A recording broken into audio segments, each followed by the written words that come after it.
So I've got an iPhone 8 Plus that came to me, and as soon as you would turn it off and try to turn it back on, it wouldn't show the image. All it would show is black screen, no image. Home button wouldn't work. So I had to kind of figure this out. And interestingly, Chestnut and a backlight driver was out. And so it took me some time to dig around and find the issue. But now it works like new and it's ready to go. The guy's gonna be really happy. He'll be here anytime. Hey, you need yours fixed? Let us know. We do very specialized repairs, logic board repairs. We're talking about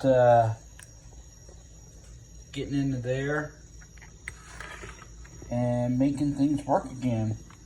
A lot of times we do just data recovery, but on the off chance you have a simple issue like this, then yes, we can get you fixed up.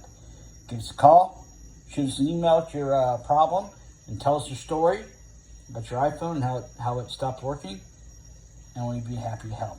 Thanks a lot. Take care.